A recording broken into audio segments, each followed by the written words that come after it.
नमस्कार मंडळी, तुम्ही थंबनेल पाहिलात ना? हो, अगदी बरोबर आहे.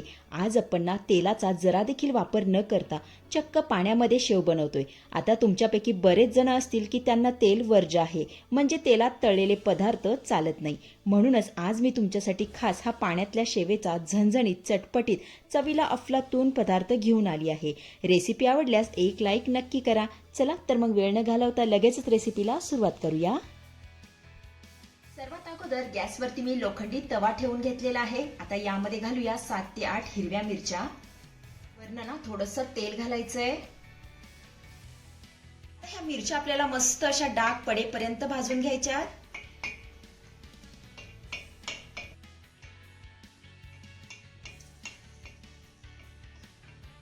तर इथे तुम्ही बघू शकताय मिरच्या छान अशा डाग पडेपर्यंत मी भाजून घेतलेल्या आहेत. आपण आता ह्या काढून घेऊया.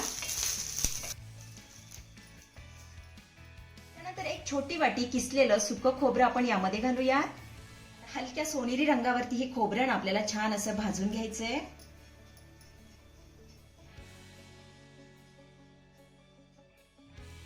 चला, इथे आपलं खोबरं छान असं सोनेरी रंगावरती भाजून झालेलं आहे. हे देखील आपण काढून घेऊया. आता हे भाजलेलं खोबरं, भाजलेल्या मिरच्या मिक्सरच्या भांड्यामध्ये आपण काढून घेऊया.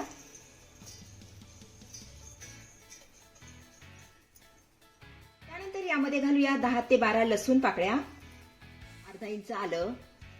त्यानंतर मुठभर यामध्ये आपल्याला कोथिंबीर घालायची आहे.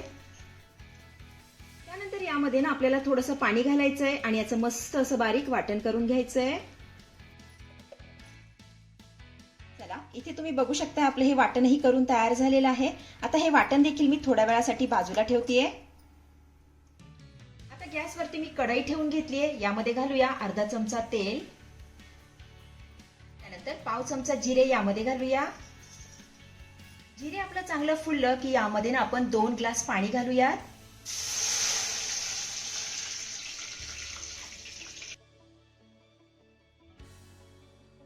आता ह्या पाण्याला मस्त अशी एक उकळी आणायची आहे.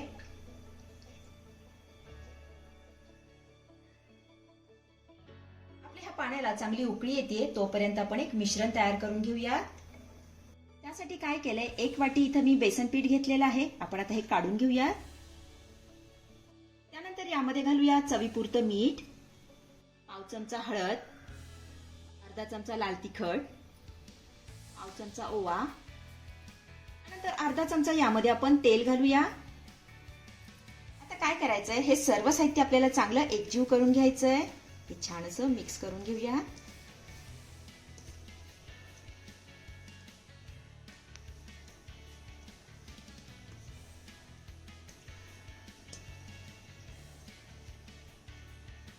तर इथे तुम्ही बघू शकताय सर्व साहित्य छान असं मी एकजीव करून घेतलेलं आहे. आता यामध्ये ना आपल्याला थोडंसं पाणी घालायचंय आणि याचं सरसरीत मिश्रण तयार करून घ्यायचंय. पाणी आपल्याला अगदी थोडं करूनच घालायचंय.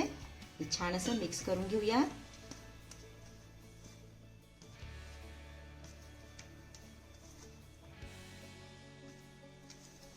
तर इथे तुम्ही बघू शकता आपलं हे मिश्रण बनवून तयार झालेलं आहे. हे खूप जास्त घट्ट नाही किंवा खूप जास्त पातळ नाही, असं सरसरीतच मिश्रण आपल्याला इथे बनवून घ्यायचंय. आपण आता हे सोऱ्यामध्ये भरून घेऊया. त्यासाठी इथं मी सोऱ्या घेतलाय आणि सोऱ्याला ही मोठ्या शेवची प्लेट लावून घेतलेली आहे. हे बघा, आपण आता हे मिश्रण ना सोऱ्यामध्ये भरून घेऊया. अशा पद्धतीने हे मिश्रण आपल्याला सोऱ्यात भरून घ्यायचंय.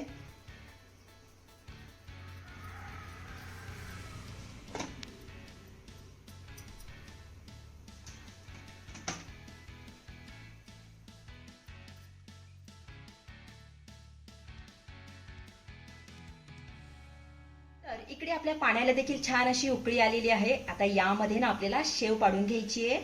बघा, उकळीमध्ये आपण शेव पाडून घेतोय.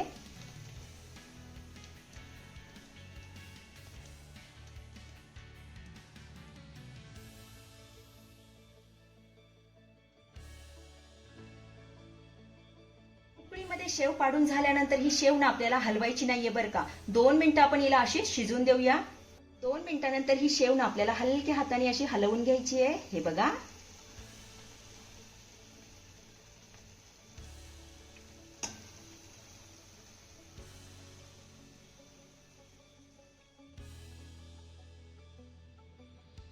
आता ही शेव ना आपल्याला पाण्यामध्ये 2 ते 3 मिनिटं चांगली शिजवून घ्यायची आहे.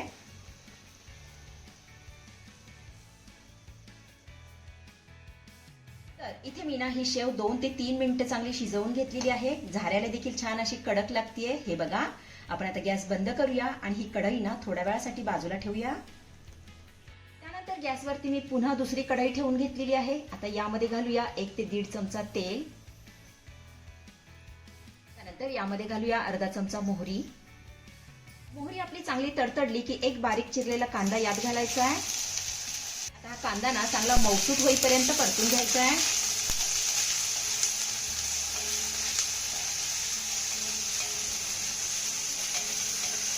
कांदा आपला चांगला मौसूद परतून झाला की यामध्ये ना आपल्याला एक चिरलेला टोमॅटो घालायचा आहे आणि तो देखील छान असा मौसूद परतून घ्यायचा आहे.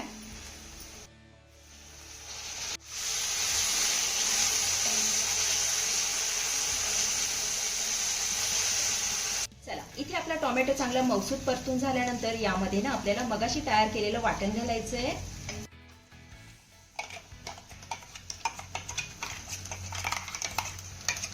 घातलेलं वाटण चांगलं मिक्स करून घेऊया.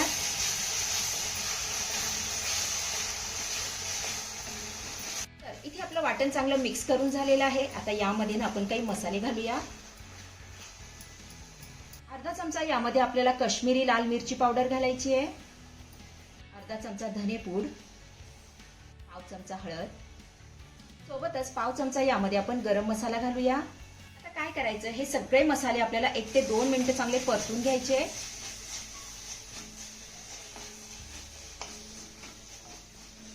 तर मंडळी, तुम्हा सगळ्यांना एक छोटीशी विनंती असेल. एक रेसिपी बनवण्यासाठी ना खूपच मेहनत घ्यावी लागते. त्यामुळे तुम्हाला रेसिपी आवडल्यास एक लाईक आणि एक सबस्क्राईब करायला विसरू नका.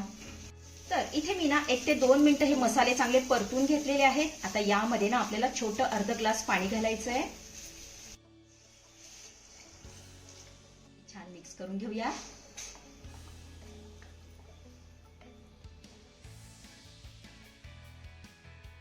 त्यानंतर 2 मिनिटांसाठी यावरती आपण झाकण ठेवूया, म्हणजे आपले मसाले छान असे शिजले जातील. 2 मिनिटांनंतर यावरती मी झाकण काढतीये. तर इथे तुम्ही बघू शकता आपले मसाले छान असे शिजलेले आहेत. एकदा तळापासून याला हलवून घेऊया.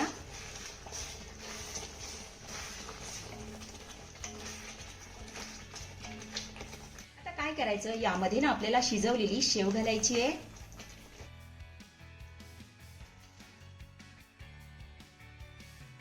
त्यानंतर यामध्ये घालूया चवीपुरतं मीठ.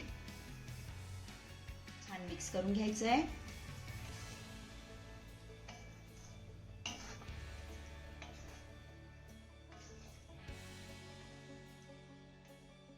सर्व साहित्य चांगलं मिक्स करून झालं की शेव ना आपल्याला 2 ते 3 मिनिटं चांगली शिजवून घ्यायची आहे. तर इथे 1 ते 2 मिनिटं ही शेव ना मसाल्यांसोबत मी छान अशी शिजवून घेतलेली आहे. हे बघा. आता वरनं ना थोडीशी बारीक चिरलेली कोथिंबीर घालूया. तर इथे आपली ओल्या शेवची चटपटीत झणझणीत भाजी बनवून तयार झालेली आहे. ही तुम्ही ज्वारीची भाकरी, चपाती किंवा पावासोबत खाऊ शकता. चवीला एकच नंबर लागते. अतिशय साधी आणि सोपी रेसिपी आहे. नक्की करून बघा. आपण आता ही भाजी काढून घेऊया.